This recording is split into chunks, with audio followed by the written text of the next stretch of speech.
चलिए, good morning everyone. कैसे हैं जी आप? देखो, आज हम एक बड़ा ही महत्वपूर्ण कॉन्सेप्ट डिस्कस करने वाले हैं, इंडिपेंडेंट डायरेक्टर के बारे में। किसके बारे में? इंडिपेंडेंट डायरेक्टर के बारे में। ठीक है, सुनो। आपने एक बेसिक कॉन्सेप्ट समझ लिया था लास्ट क्लास में, कुछ डायरेक्टर का हमने मतलब समझा था, इफ यू रिमेम्बर। तो एक बार मुझे फटाफट से बताओगे कौन कौन से डायरेक्टर के बारे में पढ़ चुके हैं? फर्स्ट डायरेक्टर के बारे में पढ़ चुके हैं, section 152 subsection 1 we have done. Resident director हम पढ़ चुके हैं। वुमेन डायरेक्टर के बारे में हम अगेन पढ़ चुके हैं लास्ट क्लास में। और एक हमने पढ़ा था बेटा स्मॉल शेयर होल्डर डायरेक्टर के बारे में। ठीक है, तो इसके डेफिनेशन भी हमने डिस्कस करी थी। इसके बारे में कुछ कंडीशंस अप्लीकेबल है रूल 7 में, वो भी हम ऑलरेडी पढ़ चुके थे प्रीवियस सेशंस में। ठीक है, तो आज का again very very important topic जो हम पढ़ने वाले हैं, क्या? इंडिपेंडेंट डायरेक्टर के बारे में। ठीक है, लेंदी कॉन्सेप्ट है, मे बी आज हो जाए, मे बी आज ना हो। राइट, तो सबसे पहले इंडिपेंडेंट डायरेक्टर होता कौन है, इसके डेफिनेशन देखते हैं। देखो यहाँ पे डेफिनेशन लिखी हुई है सेक्शन 2 क्लॉज 47 में। किसमें बेटा? Section 2 clause 47 of companies act 2013 provide करता है डेफिनेशन अबाउट इंडिपेंडेंट डायरेक्टर। तो कहता है सर मींस एक एंड इंडिपेंडेंट डायरेक्टर रेफर है, क्या लिखा हुआ है? Subsection 6 of section 149 of companies act 2013। जरा इधर देखो, लिखना नहीं है, पहले आप ध्यान से तो देखिए प्लीज। तो जो आज का हमारा टॉपिक है, this is all about independent director के बारे में। किसके बारे में? इंडिपेंडेंट डायरेक्टर के बारे में। ठीक है, अब जरा इधर सुनना ध्यान से।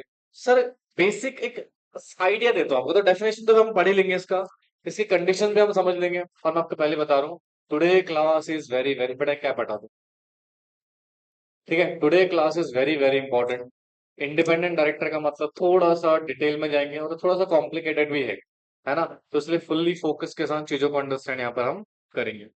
सर सबसे पहले ना एक छोटा सा कॉन्सेप्ट समझिए, टाइप्स ऑफ डायरेक्टर के। किसका? टाइप्स ऑफ डायरेक्टर का। और ये वो टाइप नहीं है बेटा जो हम बेसिकली टॉपिक्स में डिस्कस कर रहे हैं। यहाँ पर मैं आपको डायरेक्टर कितने टाइप्स के हो सकते हैं वो नहीं बता रहा हूँ, यानी कि डायरेक्टर के जो बेसिक नेचर के हिसाब से जो टाइप होगा वो समझा रहा हूँ। ठीक है, तो जनरली हमारे पास ना दो तरह के डायरेक्टर्स होते हैं जनरली। राइट, सबसे पहला हमारे पास होगा एग्जीक्यूटिव डायरेक्टर। कौन सा डायरेक्टर होगा? Executive director. ठीक है, और एक डायरेक्टर हमारे पास होते हैं नॉन एग्जीक्यूटिव डायरेक्टर। अच्छा, एग्जीक्यूटिव और नॉन एग्जीक्यूटिव के बारे में ना सेबी के एलओडीआर में आपको पढ़ाऊंगा आगे चल के, उसमें और डिटेल में समझाऊंगा कि नॉन एग्जीक्यूटिव और एग्जीक्यूटिव का बेसिक मतलब होता क्या है। अभी मैं आपको जस्ट एक आइडिया दे रहा हूं so that you understand the concept of independent director. ठीक है, अब जरा सुनो भैया, एग्जीक्यूटिव डायरेक्टर जो होते हैं ना, they are directly relation with company, directly related with the management of company. यानी कि इनका कंपनी के साथ डायरेक्टली क्या होता है बेटा? रिलेशन होता है, कि कंपनी से डायरेक्टली एसोसिएटेड होते हैं। क्या होता है बेटा? एसोसिएटेड होते हैं कंपनी से, यानी कि they are fully interested director. बोलो बेटे, इनको मैं क्या बोलूंगा? Interested director. इंटरेस्टेड मतलब समझते हैं आप? एक ऐसा डायरेक्टर है जिसका कंपनी में इंटरेस्ट है। ऑफकोर्स सैलरी मिलेगी ना। अच्छा सुनना, सैलरी मिलेगी तो कंपनी के फेवर में काम कर रहे हो आप, सैलरी मिल रही है आपको, तो क्या जो भी डिसीजन आप लोगे, कहीं ना कहीं हो सकता है ना उसमें आपका इंटरेस्ट कॉन्फ्लिक्ट कर जाए। हाँ, क्योंकि आप कंपनी के बोर्ड ऑफ डायरेक्टर में बैठे हुए हैं। कहाँ बैठे हुए बेटा? बोर्ड ऑफ डायरेक्टर्स में बैठे हुए हैं, और वहां पे आपका पूरी तरह से क्या है बेटा? इंटरेस्ट है। क्या है बेटा? पूरी तरह से इंटरेस्ट है। ठीक है, यानी कि आप फुल्ली इंडिपेंडेंट तो नहीं हो सकते हो, आप डिपेंड हो किसके ऊपर? कंपनीज के ऊपर। तो कंपनी के फेवर में डिसीजन लोगे। क्या लोगे? यानी कि ये पूरी तरह से डिपेंड होते हैं किसके ऊपर? On company. लॉजिकली सोचना, जैसे मान लो नॉलेज वेंचर में कोई टीचर पढ़ा रहा है, अगर मैं उसी को बोलूं कि भैया आप ना मान लो गवर्नमेंट ने बोला कि कोचिंग इंस्टीट्यूट का इंस्पेक्शन करना है। क्या करना है? इंस्पेक्शन करना है कि प्रॉपर तरीके से रूल्स एंड रेगुलेशन फॉलो हो रहे हैं या नहीं हो रहे। मैं कहा, ठीक है, हमारे एक पर्सन है जिसको हमने डायरेक्टर बना रखा है, मैं बोलूंगा उसको भैया तुम इंस्पेक्शन करके रिपोर्ट दे दो। क्या उसका जो रिपोर्ट रहेगा इंस्पेक्शन के रिगार्डिंग, क्या वो बाइस रहेगा या इम्पार्शियल रहेगा? बाइस्ड होगा ना, पक्षपात होगा उसमें, क्योंकि वो क्या है, इंटरेस्टेड है, वो हमारे फेवर में रिपोर्ट आने के चांसेस क्या है, ज्यादा है। तो सर जो एग्जीक्यूटिव डायरेक्टर है ना, वो एक तरीके से इंटरेस्टेड डायरेक्टर कहलाएगा, या फिर वो उसको बोलेंगे डिपेंड ऑन कंपनी, यानी कि ये डिपेंडेंट डायरेक्टर है। क्या है, डिपेंडेंट डायरेक्टर है, बोलो बेटे। यानी कि ये क्या है बेटा, एक तरीके से बोले तो डिपेंडेंट डायरेक्टर है, यानी कि कंपनी के ऊपर ये पूरी तरीके से क्या होगा, डिपेंड रहेगा। क्या रहेगा, डिपेंड रहेगा। समझ में आया। अब आते हैं नॉन एग्जीक्यूटिव डायरेक्टर। क्या आते हैं, नॉन एग्जीक्यूटिव डायरेक्टर। अब जरा सुनो, नॉन एग्जीक्यूटिव डायरेक्टर के ना दो बाइफर्केशन है। एक, non executive can be independent director, independent director और other director, sorry, other director. मैं क्या कह रहा हूं, बिल्कुल ध्यान से सुनना बेटा कॉन्सेप्ट को। देखो, non executive, non non executive मतलब जो एग्जीक्यूटिव नहीं है, इसका मतलब ये डायरेक्टली एसोसिएट नहीं होते किससे, not directly associated with company, यानी कि ये कंपनी के साथ डायरेक्टली क्या नहीं होते, एसोसिएट नहीं होते, उनके मैनेजमेंट में नहीं होते। कहाँ नहीं होते बेटे, मैनेजमेंट में नहीं होते। सर रखा क्यों इनको, एक कंपनी में किसने पैसा लगा रखे हैं, मेंबर्स ने। क्या मेंबर होते हैं बोर्ड ऑफ, मतलब जनरली मैनेजमेंट में तो डायरेक्टर होते हैं, मेंबर तो बहुत सारे हैं, सबको तो हम बोर्ड ऑफ डायरेक्टर में रख सकते हैं ना। भैया तुमने जो पैसा लगा रखा है, क्या उसका प्रॉपर यूज हो रहा है कि नहीं हो रहा, बुक्स ऑफ अकाउंट फेयरली बन रहे हैं नहीं बन रहे हैं। तो एग्जीक्यूटिव डायरेक्टर है, क्या फ्रॉड नहीं कर सकता, बिल्कुल कर सकता है सर। क्या वो मैनिपुलेशन ऑफ अकाउंट्स कर सकता है, बिल्कुल कर सकता है सर। इसलिए हमें कैसे डायरेक्टर चाहिए, नॉन एग्जीक्यूटिव चाहिए, जो डायरेक्टली एग्जीक्यूटिव में ना हो, जिनको हमने बेसिकली किसके लिए रखा हुआ है, वॉच डॉग की तरह रखा हुआ है। किसकी तरह रखा हुआ है, वॉच डॉग का मतलब होता है एक ऐसा पर्सन जो आपके भी हाथ में बेटा नजर रख रहा है कंपनी के डायरेक्टर्स के ऊपर कि सही से काम कर रहे हैं या नहीं कर रहे हैं। Are you getting my point. But non executive director जरूरी नहीं हो बेटा क्या हो, इंडिपेंडेंट ही हो। अब जरा मैं आपको एग्जांपल देता हूं, एक एक डायरेक्टर के बारे में आगे चल के मैं आपको पढ़ाऊंगा, नॉमिनी डायरेक्टर। क्या पढ़ाऊंगा, नॉमिनी डायरेक्टर। अगर नॉमिनी डायरेक्टर बेटा, क्या होता है ना, एक ऐसा डायरेक्टर है जिसको क्रेडिटर्स ने अपॉइंट करा होता है।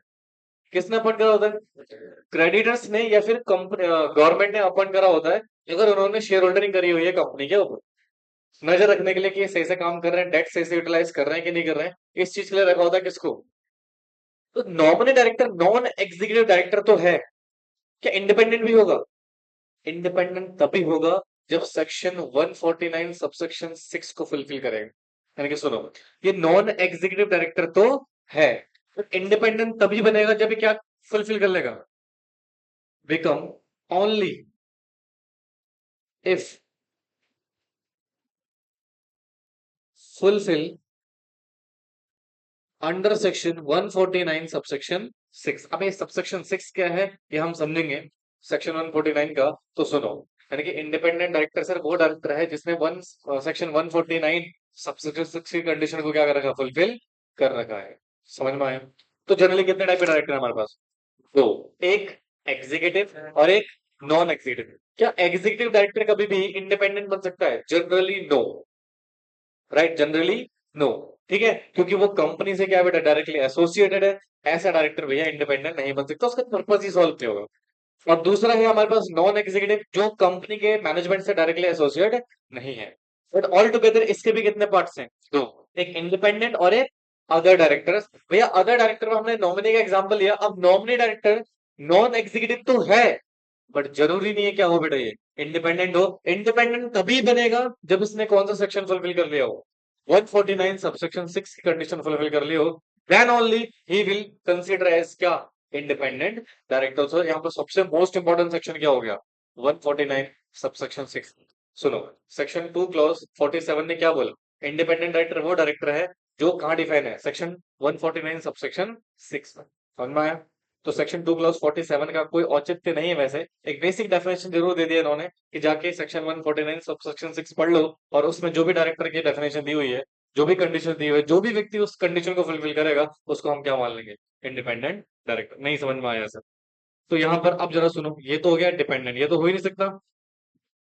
तो सर सेक्शन 2 क्लॉज 47, कौन सा सेक्शन बेटा, सेक्शन 2 क्लॉज 47 कहता है आईडी वो व्यक्ति होगा जिसने सेटिस्फाइड किया हुआ है, क्या करा हुआ है, सेटिस्फाई करा हुआ है किसको, सेक्शन 149 सबसेक्शन 6 की कंडीशंस को। समझ में आया? पहले मुझे बताओ क्लियर हुआ कि नहीं हुआ? कितने टाइप, अच्छा नॉन, मैंने कहा ना नॉन एग्जीक्यूटिव डायरेक्टर के बारे में हम आगे चल के डिटेल में पढ़ेंगे, किस में, सेबी के एलओडीआर रेगुलेशन में, यही कंपनी लॉ में पढ़ेंगे, सिक्योरिटी लॉ में तो पढ़ेंगे पढ़ेंगे, बट यहाँ पर भी उसको डिस्कस हम करेंगे आगे चल, जल्दी से कॉपी करेंगे उसको, और थोड़ा सही से बनाना, बिल्कुल टाइम पास नहीं करना है।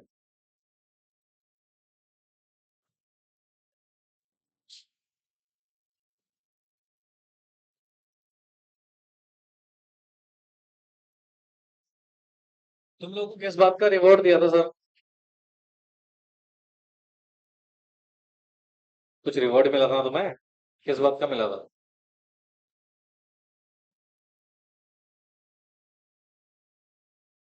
अच्छा, बाकी सभी नालायक हैं?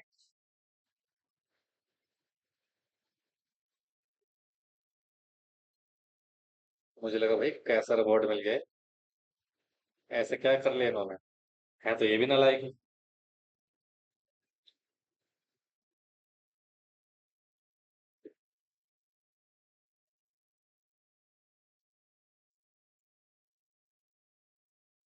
15 अगस्त को किस किस बच्चे ने पढ़ाई करी थी? आपने? भाई इसने नहीं करी? नालायक हो। क्यों? मतलब समझा नहीं मैं। अरे यार वो एक्चुअली क्या ना, फिर मुझे याद आया, कोई बात नहीं। अभी एक्चुअली ना एग्जीक्यूटिव में और भी स्टूडेंट्स आने वाले हैं, तो उनका फिर छूट जाएगा, इसलिए मैंने लंबी क्लास कैंसिल कर दी थी।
मैं क्या समझा रखा है?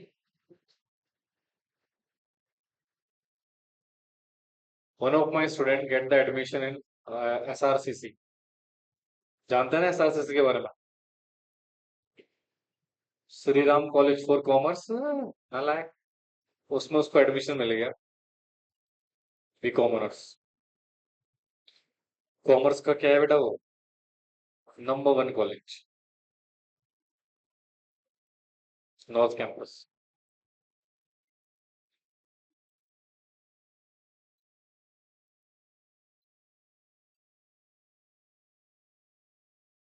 हालांकि ये तभी पॉसिबल हो पाया जब सीयूईटी आया, पहले तो बहुत दिक्कत होती थी, क्योंकि उसके लिए फिर एडमिशन कभी कभी तो 100% कट ऑफ जाती थी उसकी, और कई कई ऐसे होते थे जिनके 100 नंबर भी आए फिर भी उनको एडमिशन नहीं मिलता था, जस्ट बिकॉज वो लेट हो गए, क्योंकि और भी तो 100 नंबर वाले होंगे ना, और जितनी सीट्स होंगे उतने एडमिशन होंगे, तो 100 नंबर लाकर भी क्या नहीं मिलता था, एडमिशन नहीं मिलता। करो पर करो।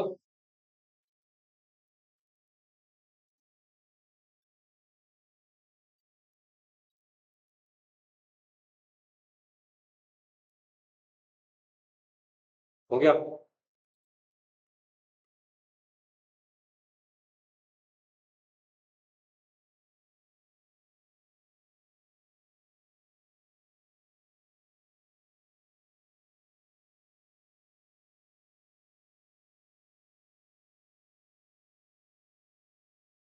कल ब्रिजेश सर की क्लास रखनी है। एसबीएल के शुरू करवाने का सोच रहा था। Labour law. संडे क्या करोगे छुट्टी लेके? कुछ न का सांसारिक मोह माया। हाँ। मंडे ऑफ रहेगा। मंडे रक्षाबंधन है ना। उस दिन तो फिर पैसे कमाएंगे ये लोग, इसलिए इनको छुट्टी देनी पड़ेगी। तुम्हारी सिस्टर्स नहीं है? इसको भी राखी बांध देना भाई। सबको 500-500 रुपए दे दियो।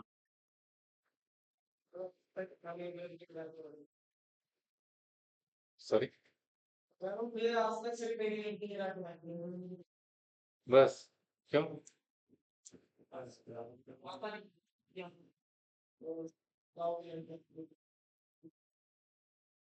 मतलब ऐसा क्यों? मेरे को तो मजा आता है, यहाँ तक हाथ भर जाता। अच्छा। चलो बढ़िया है। देखिए जी, अब जरा समझते हैं सिचुएशन को। देखो, अगर बिफोर अंडरस्टैंडिंग ये वाला सेक्शन, सबसेक्शन 6 पढ़ने से पहले एक सेक्शन सुनो जो कि थोड़ा सा इंपॉर्टेंट है। अच्छा सुनो, सबसे पहले प्रश्न आता है सर, क्या इंडिपेंडेंट डायरेक्टर, देखो दो, ध्यान सुनना प्लीज। दो प्रश्न आते हैं, उसको डिस्कस करते हैं, फिर हम कंडीशन समझेंगे। इधर देखो, सबसे पहला दैट इज क्या लिखो इसको, सम क्वेरी रिलेटेड टू आईडी। अगर मैं आईडी लिखूं समझ जाओगे ना? आईडी का मतलब आइडेंटिटी प्रूफ ना, लाइक इंडिपेंडेंट डायरेक्टर, ठीक है? क्या? Independent director, right. तो सर पहली क्वेरी है भैया, एक बात बताना, आईडी कौन कौन सी कंपनी में अप्लाइड है, इन विच कंपनीज? सबसे पहला प्रश्न तो यही आ गया ना, क्या हर कंपनी को अपॉइंट करना है, या फिर कौन कौन सी कंपनीज है जिनको आईडी अपॉइंट करना पड़ेगा? हाँ। अच्छा दूसरा, चलो ये तो ठीक है, हाउ मच, है ना? पहला प्रश्न क्या बेटा, कौन सी कंपनी के ऊपर आईडी के सेक्शंस एप्लीकेबल होंगे, और दूसरा, एक कंपनी कितने इंडिपेंडेंट डायरेक्टर को अपॉइंट करेगी। तो ये दो सिचुएशन हमें यहाँ पे क्या करने बेटा, डिस्कस करना है। और इन दोनों का answer you will get under section 149 sub section 4 में। कहा मिलेगा बेटा मैं इसका answer? Under section 149 sub section 4 में। जरा देखो बच्चों, कहता है सबसेक्शन 4 को रेड करो किसके साथ? रूल 4 के साथ। बेटा याद रखना, सुनो ध्यान से, तो याद रखना, ये वाली कंडीशन आगे चल के बहुत बार रिपीट होगी, ठीक है? तो मैं वहां पर बोलूंगा रेफर रूल 4, क्या बोलूंगा? रेफर रूल 4 आईडी वाला, ठीक है? वो कंडीशन बिल्कुल एज इट इज एप्लीकेबल होती है, इसलिए ध्यान से सुनना इसको। रूल 4 कौन सा बेटा? Companies appointments and qualification of director rule 2014, बोलो बच्चों।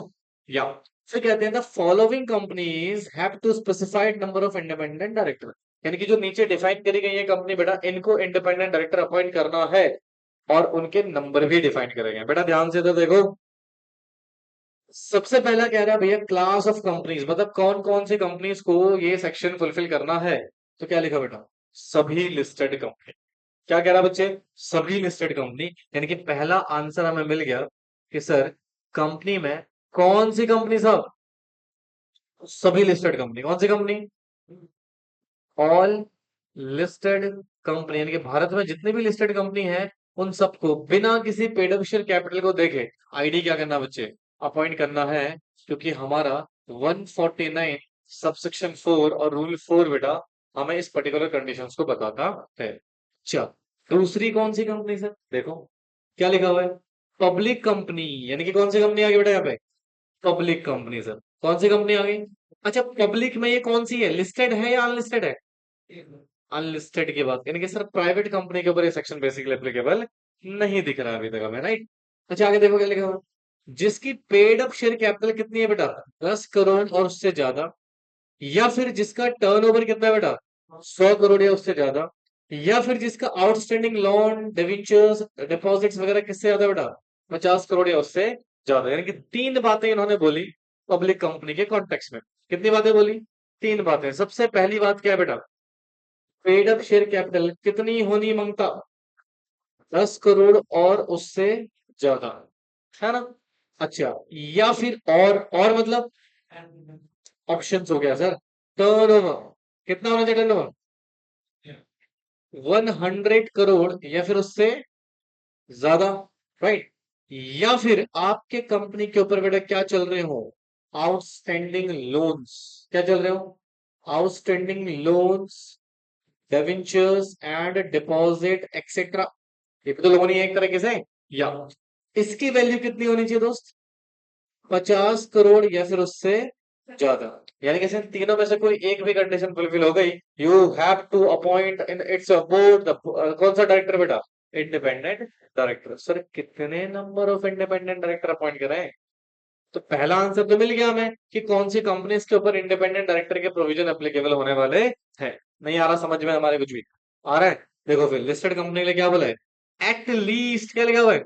1/3 ऑफ टोटल डायरेक्टर्स और such other number is provided, any fractions contain in such 1/3 rounded off as 1। देखो तब, सुनना ध्यान से।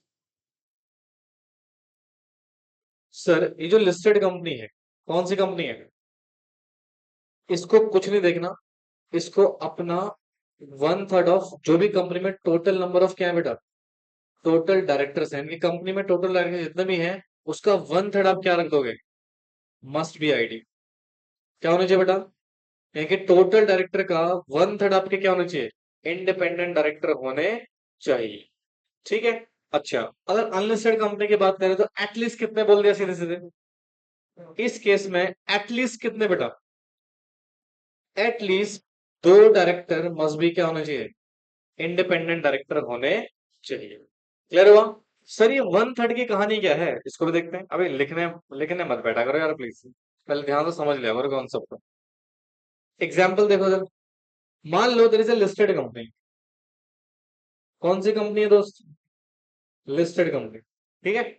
अब इसके हम बोर्ड्स में देख रहे हैं, total number of board of directors में इनके हैं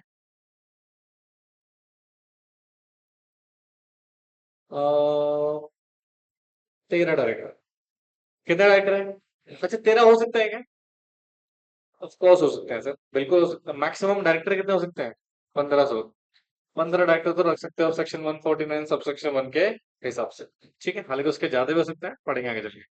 तो सर बोर्ड ऑफ डायरेक्टर में कितने हैं टोटल?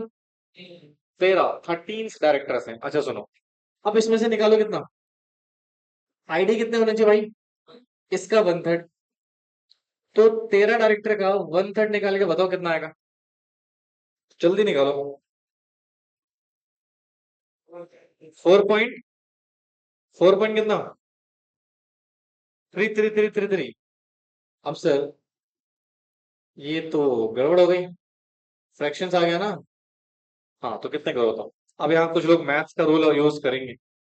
5 से ज्यादा है राउंडेड ऑफ टू 5, 5 से कम है राउंडेड ऑफ टू 4। ये तो पढ़ा आपने मैथ्स में। अच्छा सुनो, ये मैथ्स है लॉ है? लॉ ने कितना बोला है? लॉ ने कितना बोला है? 1/3। 1/3 कितना आ रहा है? 4.333। अब मैं एक डायरेक्टर को 3/4 थोड़ी काट दूंगा, काटूंगा क्या? चलो भाई आधा काट के अपॉइंट कर दो। बट मान लो अगर आपने 4 रख दिया, क्या लॉ फुलफिल हुआ? लॉ ने कितना बोला था? 4.33। गड़बड़ हो जाएगा ना? लॉ ने कितना बोला है और तुम कितना पॉइंट कर रहे हो? तो ये कितना हो जाएगा? कम से कम कितना आईडी रखो? 5 इंडिपेंडेंट डायरेक्टर आपको अपने बोर्ड में रखने पड़ेंगे। समझ में आए? नहीं आए? मतलब ये आ गया। पक्का? श्योर है? लॉक कर दूं? पक्का? अच्छा, ये हो गया example number one. Example number two, sir एक कंपनी है, कौन सी?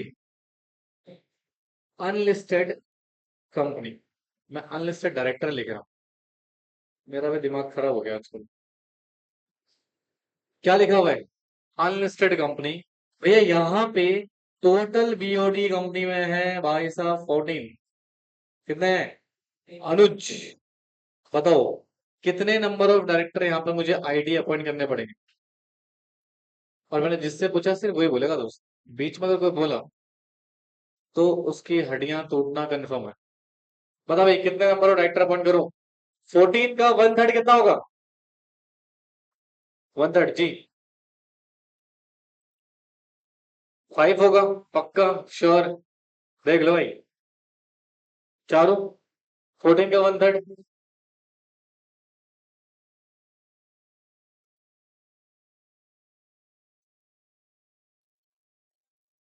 5 ही होगा, बताओ। कमाल के बच्चे हैं यार ये। कितने कम से कम? एटलीस्ट दो डॉक्टर। अबे गधो, कौन सी कंपनी है ये? अनलिस्टेड कंपनी है। वन थर्ड कहाँ सोच रहे हो तुम लोग? इसे कहते हैं प्रेजेंस ऑफ माइंड। वो सच में वन थर्ड कैलकुलेट कर रहे हैं। हे भगवान, शराब दे दूंगा किसी दिन तुम लोगों को, बता रहा हूँ मैं। देखो, शराब नहीं बेटा, श्राप। कह रहा है खुश हो गया नालायक। कह रहा है एक बार तो फ्री मिले।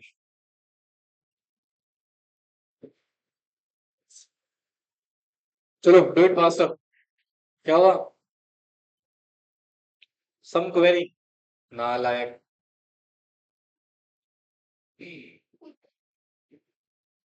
मेरी राइटिंग सबको समझ में आती है तुम्हारे अलावा। राइटिंग खराब है क्या वैसे? हे भगवान, क्या अत्याचार है। अच्छा।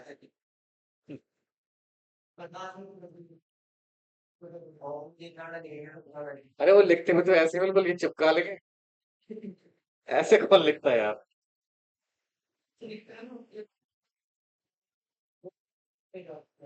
एक्चुअली पेन टेबलेट की आदत नहीं है ना। धीरे धीरे आदत पड़ेगी तो ठीक हो जाएगा।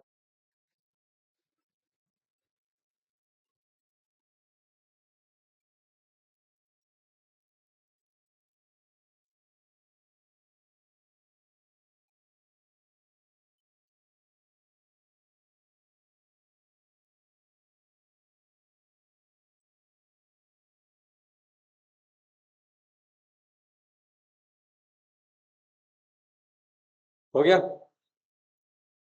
ऊपर कर दो उसको। अब ये तो लिख लिया होगा नालायक।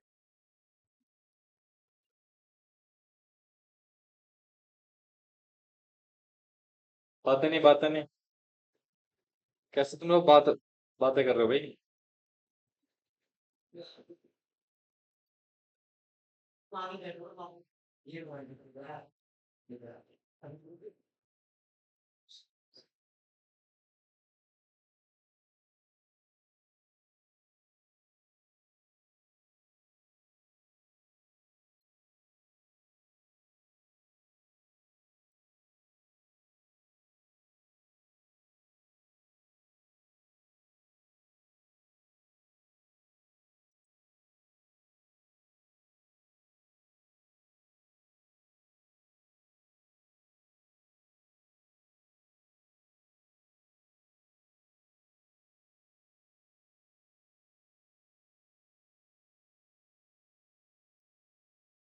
एक काम करना,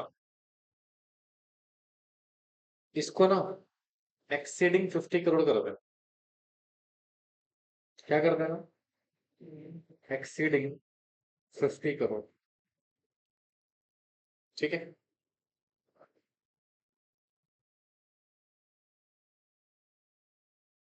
50 करोड़ से ज्यादा। बुक में भी करेक्ट कर लेना इसको। नहीं।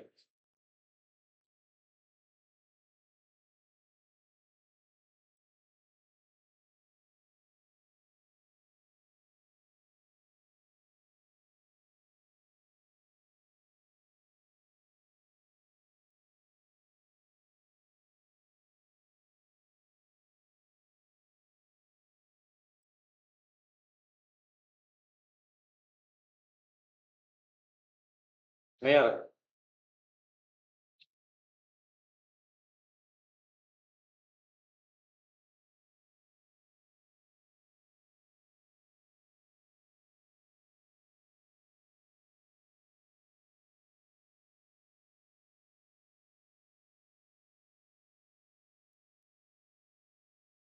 बात नहीं बेटे।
इधर देखना जरा।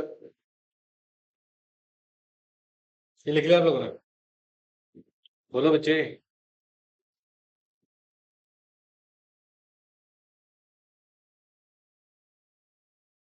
सो फ्रैक्शन समझ आ गया था, फ्रैक्शन इसका, है ना? तो हमें लॉ को कंप्लाई करना भैया, और लॉ को कंप्लाई करेंगे तो भैया 4.33 तो काम नहीं चलेगा, ठीक है?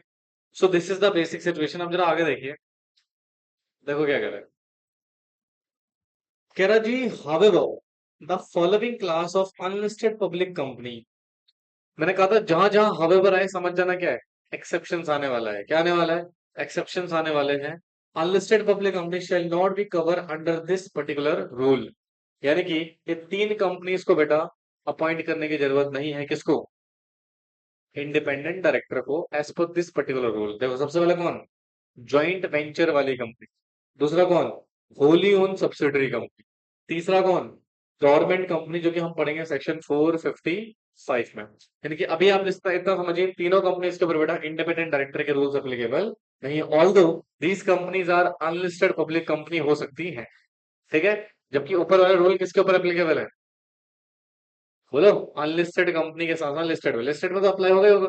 बट जो अनलिस्टेड कंपनी है, उसमें तीन कैटेगरी को हमने यहाँ पर एक्सेप्ट कर दिया। पहला, ज्वाइंट वेंचर। दूसरा, wholly owned subsidiary company. Wholly owned subsidiary का मतलब होता है कि ऐसी कंपनी बेटा जिसके ऊपर 100% होल्डिंग कंपनी के शेयर्स परचेस करे हो, ठीक है? और फिर है हमारे पास गवर्नमेंट कंपनी। तो इन केस में बेटा क्या अप्लाई नहीं होने वाला? बोलिए। नहीं बोलोगे? इंडिपेंडेंट डायरेक्टर के प्रोविजन अप्लाई होने वाले नहीं है। अच्छा, अब एक जरा सुनो कॉन्सेप्ट। ये कॉन्सेप्ट थोड़ा सा मैं आपको ना थोड़ा लिंकिंग लॉ समझाता हूँ। क्या समझाता हूँ? लिंकिंग लॉ के लॉस को कैसे लिंक करते हैं आपस में। मैं क्या पढ़ा रहा हूँ आपको? 149 सबसेक्शन 4, ये पढ़ा रहा हूँ ना? अच्छा देखो, अब यहां सुनना ध्यान से। सिचुएशन क्या है, ये सबसेक्शन के साथ हम रीड करेंगे, read with section 177। Sir section 149 subsection 4 किसकी बात कर रहा है? चुप ना लाइक। अपॉइंटमेंट्स ऑफ आईडी किसकी बात कर रहा है? Appointment of ID, independent director की अपॉइंटमेंट्स की बात कर रहे हैं। तो जिसमें आपने अभी एक एक कॉन्सेप्ट पढ़ा कि सर लिस्टेड कंपनी तो सारी कवर हो गई, हाँ, और अनलिस्टेड कंपनीज यहाँ पे कौन सी वाली कवर हुई बेटा? अनलिस्टेड पब्लिक कंपनी कौन सी वाली कवर हुई? जिनकी पेड अप शेयर कैपिटल कितनी है? 10 करोड़ और उससे ज्यादा, और जिनका टर्नओवर कितना है? 100 करोड़ और उससे ज्यादा, और जिनके ऊपर डेट्स, आउटस्टैंडिंग डेट्स वगैरह कितने हैं बेटा? एक्सीड कर रहे हो 50 CR को, ठीक है? तो इन कंपनीज के ऊपर आईडी के बेसिक रूल एप्लीकेबल हो जाएंगे। यहां तो कोई दिक्कत? अब सर यहाँ पे सेक्शन 177 की क्या कमाल बात है बता दो। ये सेक्शन कहता है establishment of establishment of audit committee किसकी बात करता है? स्टैब्लिश करो ऑडिट कमेटी। हालांकि मैं आगे चल के आपको ऑडिट कमेटी के बारे में ऑलरेडी पढ़ाने वाला हूँ काफी डिटेल में, बट अभी मैं इसलिए पढ़ा रहा हूँ, थोड़ा सा रेफरेंशियल है, बहुत इंपॉर्टेंट है समझना इसको।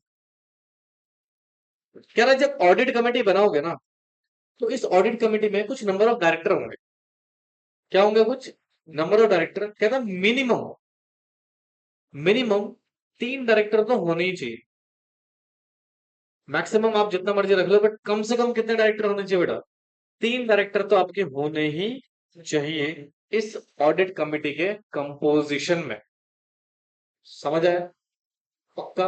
अच्छा, इसमें जो मेजोरिटी रहेगी, मेजोरिटी किस चीज की होनी चाहिए?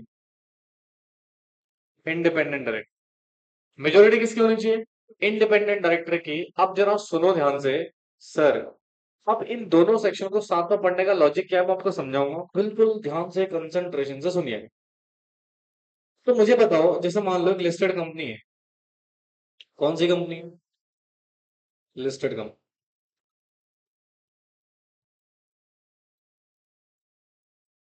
भाई लिस्टेड कंपनी में आपने क्या बोला था कि कितने डायरेक्टर होने चाहिए?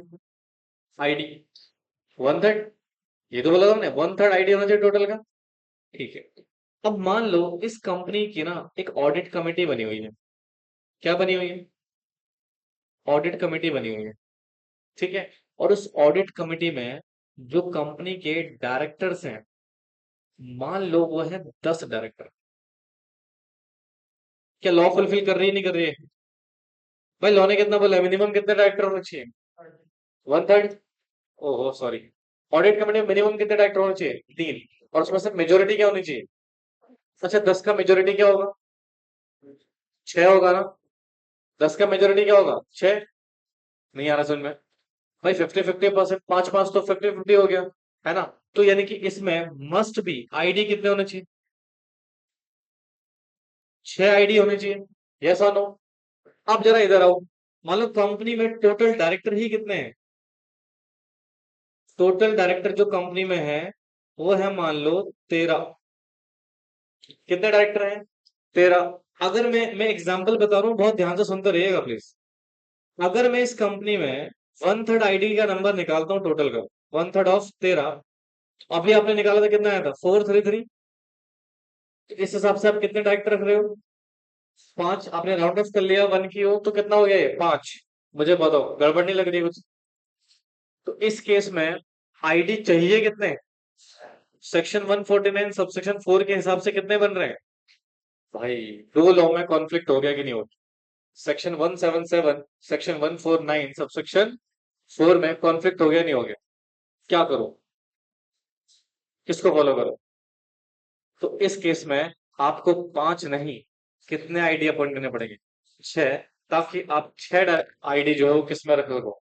ऑडिट कमेटी के उसमें। भाई कंपनी में जितने आईडी होंगे उतने तो रखोगे ऑडिट कमेटी में। कंपनी में ऑडिट कमेटी में सॉरी, कंपनी में टोटल आईडी भर कितना है? 5। बट ऑडिट कमेटी कितना आईडी डिमांड कर रही है? 6। तो आपको अपने कंपोजिशन में कितने आईडी अपॉइंट करने पड़ेंगे? 6। समझ आया?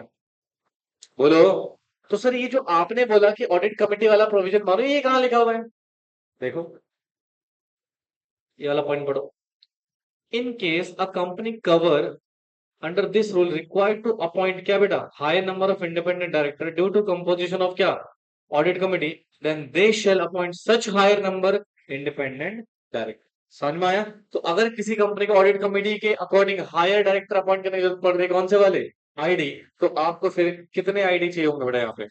6। फिर 5 की जरूरत नहीं है, फिर कितने चाहिए? अगर 5 अपॉइंट कर रहे होंगे, वायलेशन हो गया फिर। यस। नहीं आया समझ में? आ गया? एक सेकंड रुको, अभी कहाँ छापने में लगे हुए हो। Example number 2। Example number 2। अब बात करते हैं किसकी? Unlisted public company. इन समहाउ दोनों कंडीशन अप्लाई हो गए, ऑडिट कमेटी वाले भी और। अच्छा, इस कंपनी में जो टोटल नंबर ऑफ डायरेक्टर है मान लो वो है 12। कितने डायरेक्टर हैं? 12। मतलब टोटल डायरेक्टर कितने हैं? टोटल बीओडी है 12। ठीक।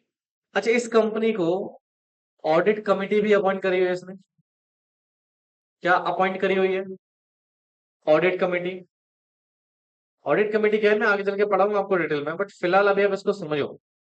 और इस ऑडिट कमेटी में जो टोटल नंबर ऑफ डायरेक्टर हैं, मतलब जो टोटल डायरेक्टर्स यहाँ पर हैं, दे आर, कितना रखा जाए? 5 रख देते हैं। कितना रख देते हैं? 5।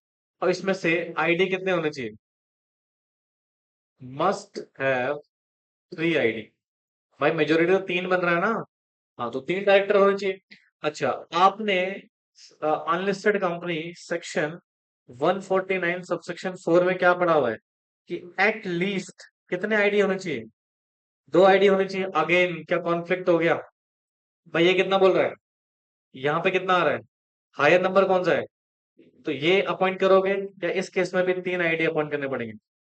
3 आईडी अपॉइंट करने पड़ेंगे, फिर आपको हायर नंबर अपॉइंट करना पड़ेगा भैया, स्मॉल नंबर नहीं। समझ में आए? फक्त। तो ये था बेटा हमारा सेक्शन 149 का रिलेशन किसके साथ? 177 के साथ। 177 कौन सा सेक्शन है? ऑडिट कमेटी का। कौन सा सेक्शन है? लिखो।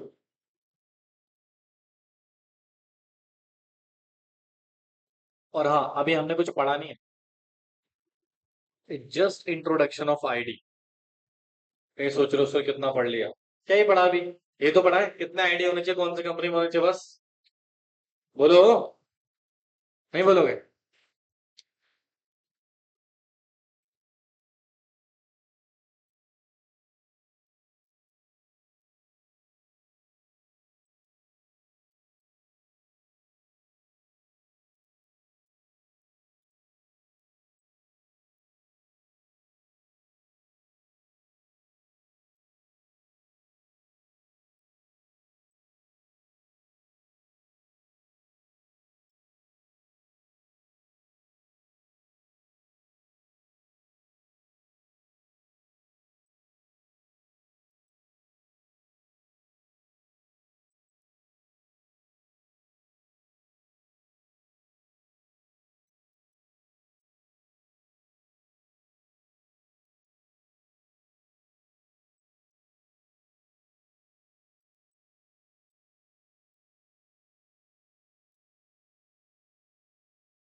भाई डायरी का क्या हो रहा है?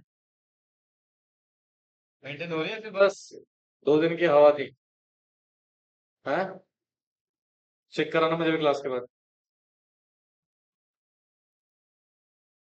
और अब तो ये भी ले आया हूँ मैं।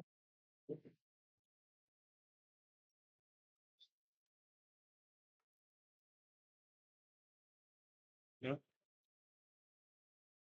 हो गया। ये किसी ने ऊपर करा था क्या?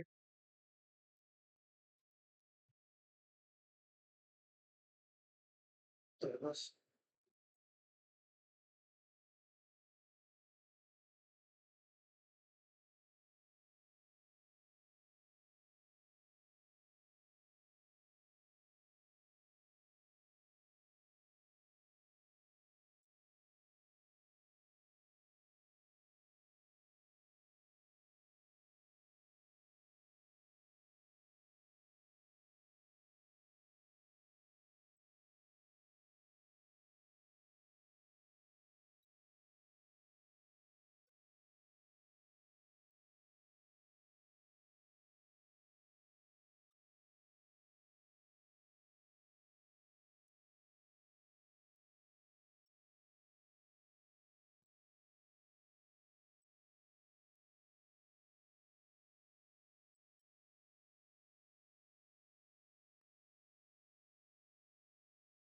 हो गया।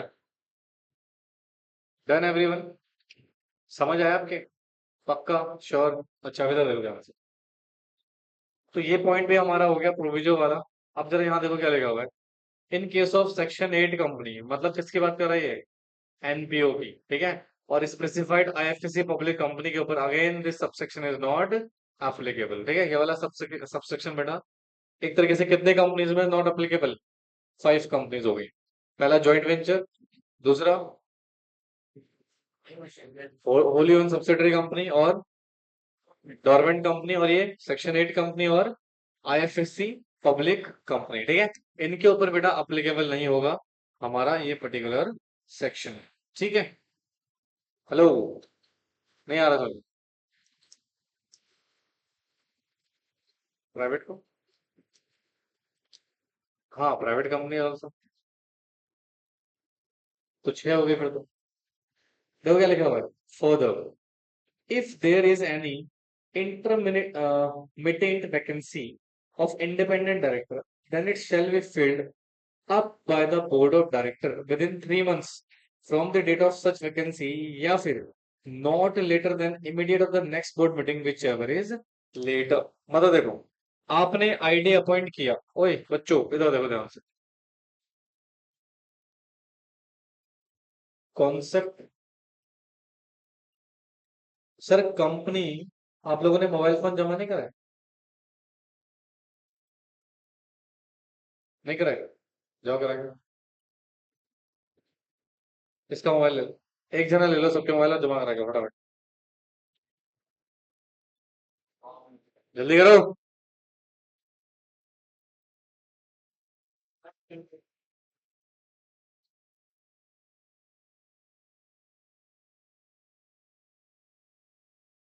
इस कंपनी में कितने आईडी हैं? 4 आईडी। कितने आईडी हैं? 4 इंडिपेंडेंट डायरेक्टर्स हैं। अच्छा सुनो ध्यान से प्लीज। मान लो ये मैंडेटरी नंबर है मिनिमम वाला, ठीक है, ये मान लेते हैं। इसमें से एक डायरेक्टर जो था उसकी मृत्यु हो चुकी। क्या हो चुकी है? और दूसरा जो डायरेक्टर था उसने उसी दिन इस सदमे में आके रिजाइन कर दिया।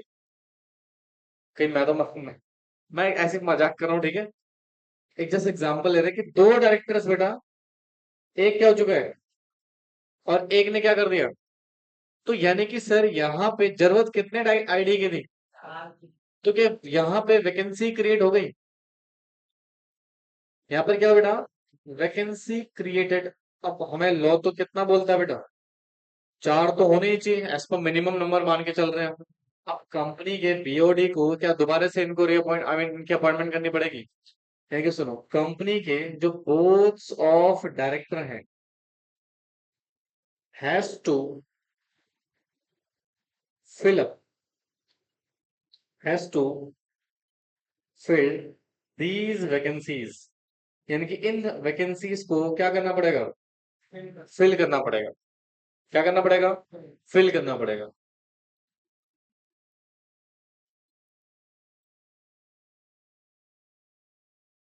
ठीक है, वैकेंसीज फिल करनी पड़ेगी सर, कब तक, कितना समय, तो बोल रहा है जी 3 महीने के अंदर अंदर कर देना। कितना टाइम दे रहे हैं भाई, इंडिपेंडेंट डायरेक्टर ढूंढना भी तो पड़ेगा, इंटरव्यू लेंगे, किसी को भी थोड़ी अपॉइंट कर देंगे हम लोग, हाँ। अच्छा, या फिर जो नेक्स्ट बोर्ड मीटिंग आने वाली है उसमें कर लेना जी, बोर्ड मीटिंग, नेक्स्ट क्या आने वाली है बेटा, बोर्ड मीटिंग, उसमें कर लेना।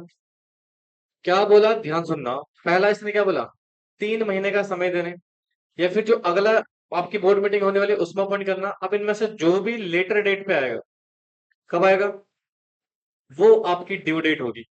क्या होगी, ड्यू डेट, तब तक हमारे आईडी अपॉइंट हो जाना चाहिए। क्या अपॉइंट हो जाना चाहिए बेटा, आईडी अपॉइंट हो जाना चाहिए, उससे डिले नहीं करोगे। राइट, यानी कि लास्ट पॉसिबल डेट क्या रहेगी बेटा, ये लेटर वाली डेट। राइट, इससे ज्यादा दूर नहीं हो, आई मीन इससे लेट नहीं करोगे, उससे पहले पहले अपॉइंट करना पड़ेगा आपको नए डायरेक्टर्स को, और ये वैकेंसी को क्या करनी पड़ेगी बेटा, फुलफिल करनी पड़ेगी। कौन से डायरेक्टर, इंडिपेंडेंट डायरेक्टर, समझ में आया। यही है बेटा आपका वैकेंसी क्रिएशन वाला पॉइंट, लिख लो उसको।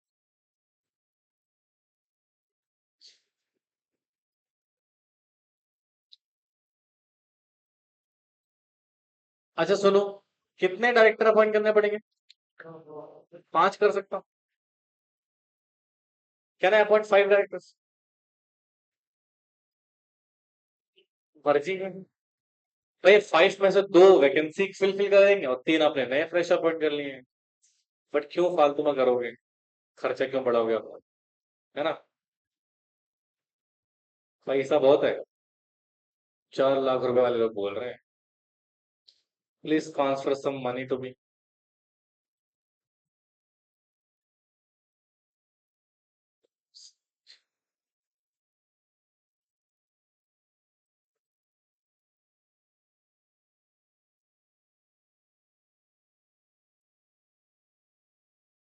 लायो, बहुत जल्दी दी,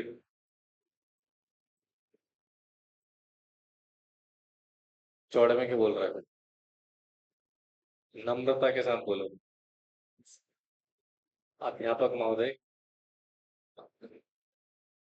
we have already paid the amount. I'm very apologize for this particular situation that have delayed that particular amount.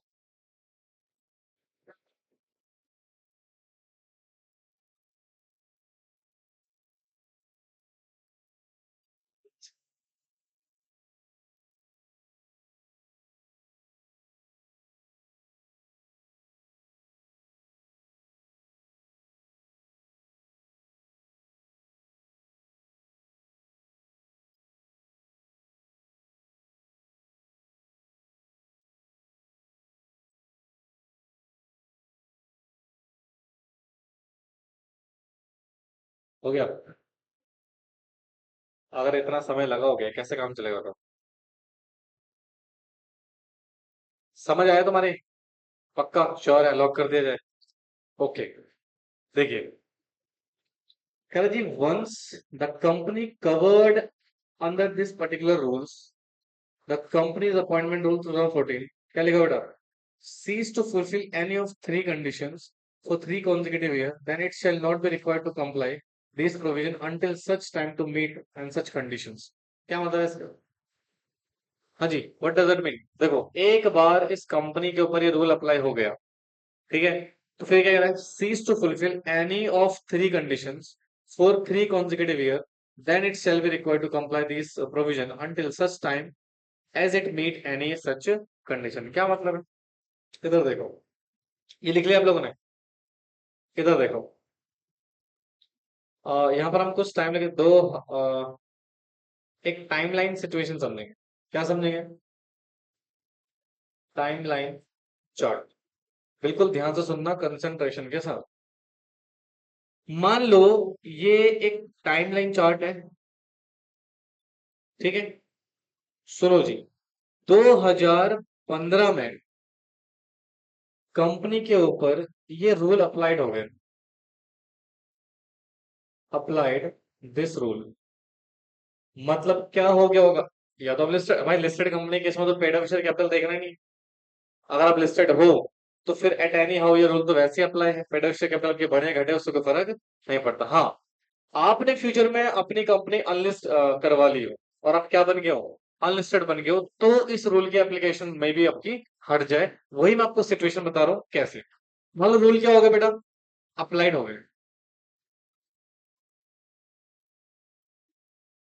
Rule क्या हो गया जी, अप्लाई हो गए, सॉरी।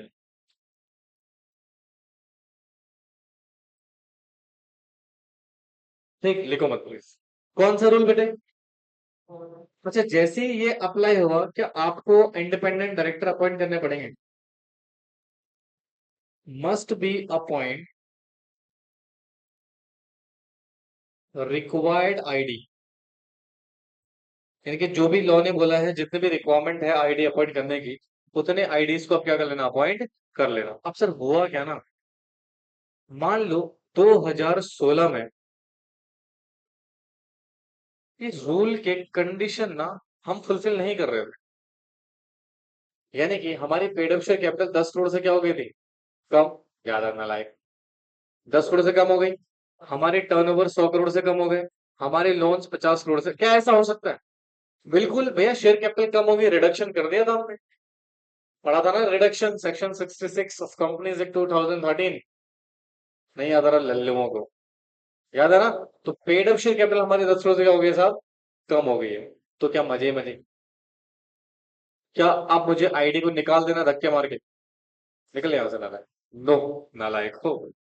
अभी भी आपके कंपनी में मस्ट भी क्या होने चाहिए, आईडी मस्ट बी अपॉइंटेड।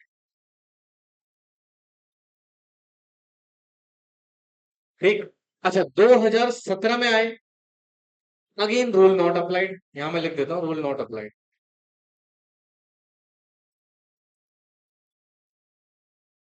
ठीक। 2017 में भी हम अप्लाइड नहीं कर रहे थे इस पर्टिकुलर सिचुएशन में। क्या अगेन धक्के मार के निकाल दो आईडी को? बोलो, नहीं निकालो? ID must be appointed.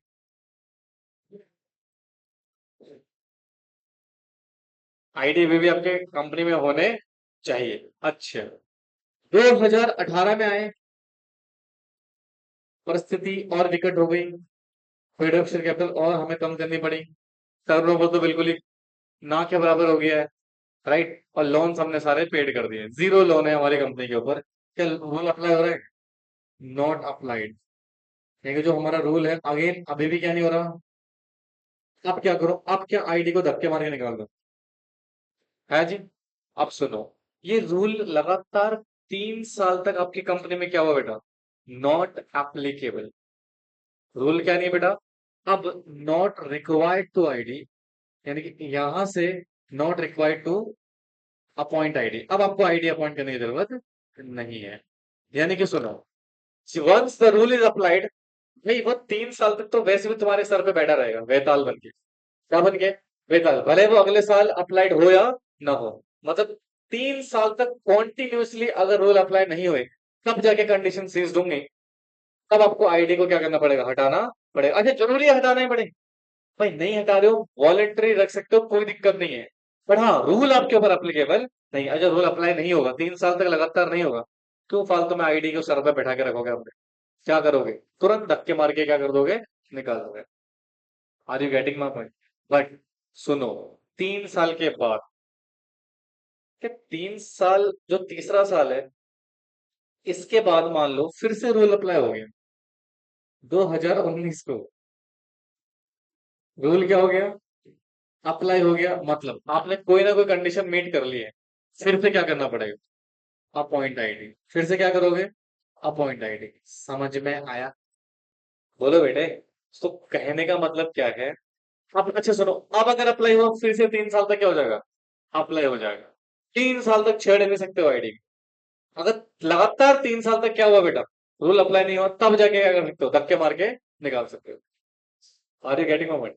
कह रहा से धक्का क्यों दूंगा, अबे पैसे ले रहा था, धक्का दे रहा लायक को। समझ में आया कि नहीं आया? नहीं आया ना लायक को। अब जरा इस पर्टिकुलर कॉन्सेप्ट को पढ़ो। वंस द कंपनी कवर्ड होगी किसमें बेटा, under above sub rule I two triple I of rule 4 of company's appointment and qualification of director rule 2014, क्या लिखा हुआ है? Cease to fulfill any of three condition for 3 consecutive year। समझ में आया? मतलब लगातार 3 साल तक होना चाहिए दोस्त, तब जाके रूल आप ये रूल आपके ऊपर अप्लाई नहीं होगा। अच्छा, उसके बाद तब तक अप्लाई नहीं होगा जब तक वापस से आप किसी कंडीशन में फंस नहीं जाते। समझ में आया? यानी कि 2 साल तक लगातार हुआ तो आपको आईडी रखने हटाने नहीं है, तभी हटाओगे जब 3 साल तक क्या हो जाए बेटा, लगातार आपकी कंपनी में दैट इज रूल 4 को फुलफिल नहीं कर रही है। भाई कोई डाउट तो प्लीज पूछे।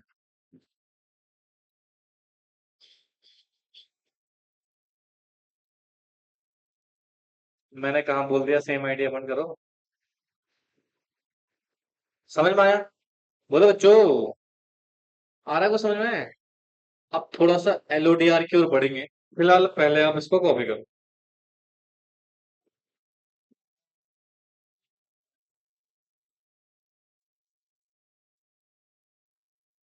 हाँ तो 16 17 18 3 साल हो गए ना लगातार, जिसमें अप्लाई नहीं है कॉन्जिक्यूटिव ईयर। हाँ बिल्कुल। देखो ना 2018 की बैलेंस शीट कब बनेगी? अच्छा एक सेकंड रुको, इन्होंने एक अच्छा डाउट पूछा वैसे पहली बार जीवन में। तो सुनो, हमें कैसे पता लगेगा ये जो रूल है अप्लाई नहीं हुआ है? नहीं जैसे, ओए बेटे रुक जाए, प्लीज रिक्वेस्ट है आपसे। हाँ, 2016 की बैलेंस शीट जाएगी अगले साल 2017 में, क्योंकि 31 मार्च जो है हमारा end of the financial year है। उस समय जब आप बैलेंस शीट शो करोगे, ऑडिट करवाओगे, उसमें पता लगेगा ना पेड शेयर कैपिटल कितनी है, टर्नओवर कितना है, लोन कितना है। राइट? तो सुनो, फिर 2017 में, फिर 2018 में बैलेंस शीट जाएगी, फिर 2019 में जाएगी, तो 2019 से आपको फिर अपॉइंट करने की जरूरत नहीं है किसको, इंडिपेंडेंट डायरेक्टर को। ये तो सोचो 19 19 वाली बैलेंस शीट कब बनेगी? 20 में। तो उसमें पता लग गया रूल अप्लाई हो गया, तो फिर अपॉइंट करना पड़ेगा आपको। यस, तो 2020 से फिर आपको क्या करना पड़ा, अपॉइंट करना पड़ेगा। समझ में आया? तो ये जो अपॉइंटमेंट नहीं करना आपको इस वाले सिचुएशन में, ये कब से नहीं करना है? 2019 से, क्योंकि 18 में तो पता ही चलेगा ना हमें। 18 में कब, अच्छा 18 में रूल अप्लाई नहीं हो रहा, कब पता लगेगा? 2019 में, क्योंकि 31 मार्च 2019 को हमारे फाइनेंशियल ईयर खत्म होगा, पिछला वाला 18 19 वाला। तो हमें पता लगेगा 2018 में तो हमारे को रूल अप्लाई था ही नहीं। समझे ना? हाँ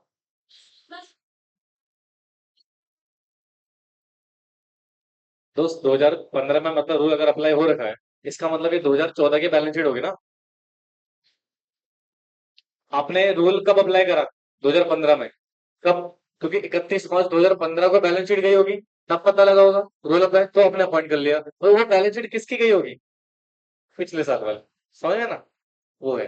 एक्चुअली ये ना सारा लफड़ा है कैलेंडर ईयर और किसका, फाइनेंशियल ईयर।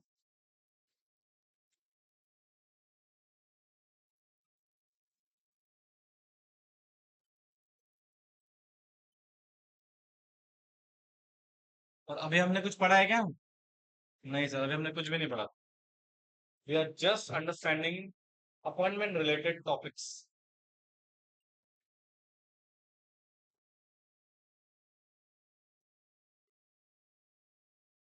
बेटा देखो, एग्जाम में ना प्रश्न ऐसे ही आते हैं। ठीक है, तो एक एक प्रोविजंस आपको मेमोराइज होना चाहिए, पहले बता रहा हूँ नालायक को। याद नहीं करोगे, दिक्कत हो जाएगी।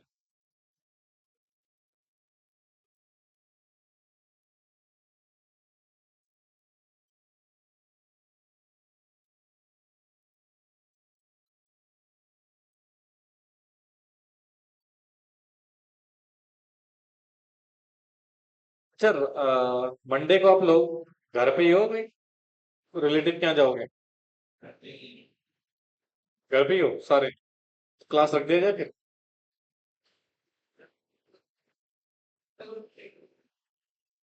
नहीं,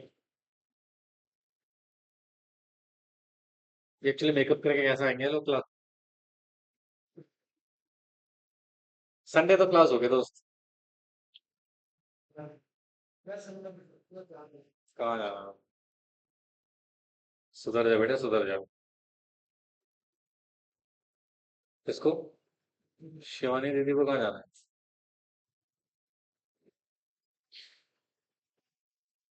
मतलब? हाँ हाँ। ओहो। हाँ। कहाँ जा रही थी वैसे? ये तो अच्छा ही हो गया, चलो हो गया। अच्छा, तूने भी कैंसिल करवा दिया होगा अपना। अरे मुझे ना विक्रम ने रिक्वेस्ट करी सर, प्लीज।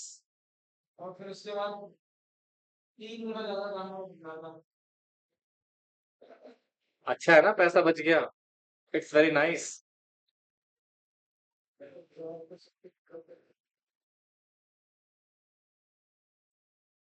किस किसने पतंग उड़ाई थी वैसे? आप लोगों ने उड़ाई थी? मोहित? तूने नहीं उड़ाई, मैं समझ गया था, वरना तो खुद उड़ जाता पतंग के साथ। उड़ाई थी तूने?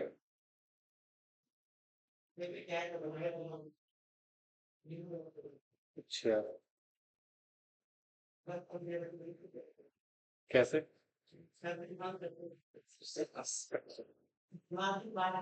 ओह,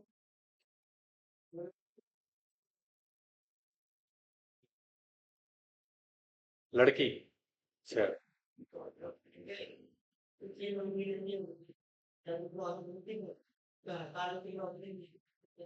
ओहो। तो डॉक्टर्स को तो मना किया था, आप हर साल नहीं कर सकते हो, स्ट्राइक नहीं कर सकते। एम्स ने भी तो ऑर्डर इशू करा था शायद।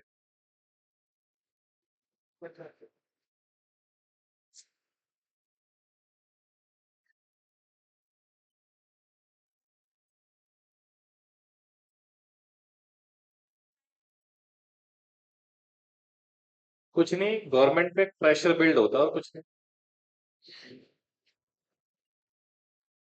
हाँ। आप सुनो, मैं आपको बताता हूँ, सोसाइटी ना थोड़ा सा ना बहुत एग्रेसिव होती है। अब सोसाइटी को लगता है कि अभी अगर किसी ने क्राइम किया ना, उसको तुरंत सजा दो, बाकी टाइम सो जाता है फिर ये। अब इसमें क्या होता है ना, गवर्नमेंट भी प्रेशर में आती है, कोर्ट भी प्रेशर में आता है। अब कोर्ट जब प्रेशर में आएगा भाई, फैसला तो वो एविडेंस के बेसिस पे देगा ना। Exactly exactly।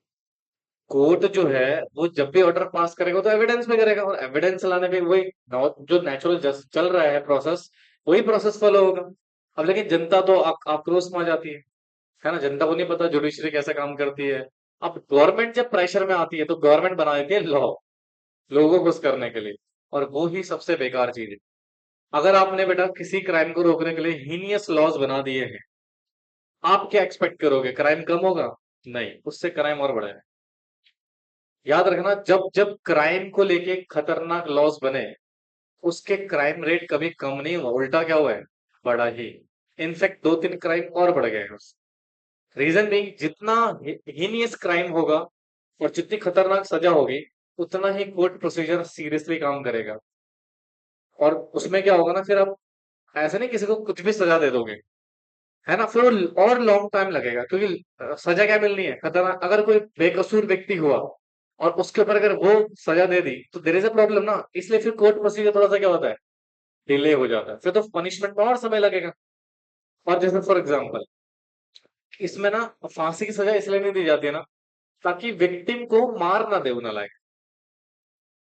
जो रेप के जितने भी केसेस होते हैं ना, यहाँ पे क्या होता है, वहां पे फांसी की सजा इसलिए नहीं थी क्योंकि अगर किसी व्यक्ति ने अगर किसी व्यक्ति को मार रेप कर दिया, है ना, अब उसको पता है कि चल ठीक है यार, नॉर्मल सजा है तो उसमें ना प्रॉब्लम उतनी नहीं होगी। बट अगर फांस के जाए तो उसके मरने के चांसेस क्या है फिर, 100%। वो मार ही देगा, वो बोलेगा सबूत ही खत्म करो, है ना। हालांकि ऐसे लोगों को तो ऐसी ऐसे सजा मिलनी चाहिए जिसकी कोई इतिहास में एक बहुत बड़ा एग्जाम्पल बने। बट अनफॉर्चुनेट है, क्योंकि पता क्या होता है, क्रिमिनल तो बच जाता है, और जो खतरनाक लॉ बने उसके शिकार कौन हो जाते हैं, सोसाइटी के अदर पर्सन। समझ रहे हो ना। अब सेक्शन 376 जो आईपीसी का था, उसमें बहुत सारे प्रोविजंस आए, बट उस प्रोविजन का एक नेगेटिव इफेक्ट भी तो पड़ा समाज में। हाँ, बहुत सारी गर्ल्स जो है फेक केसेस कर देती हैं बॉयज के ऊपर, है ना?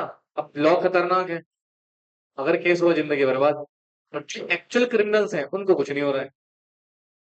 तो यहाँ पे देखना पड़ेगा सोसाइटी को किस तरीके से चेंज किया जाए, माइंडसेट, मोरालिटी लेकर आया जाए लोगों के अंदर, क्योंकि लॉ से ना हर चीज सॉल्व नहीं होगा। तुम जितना मर्जी लॉ लगा दो, लोग नहीं फॉलो करते, लोगों को नहीं फर्क पड़ता। सोचो ना, इतने लॉ है तो आप इस क्राइम को लेकर लॉ पढ़ो जाके।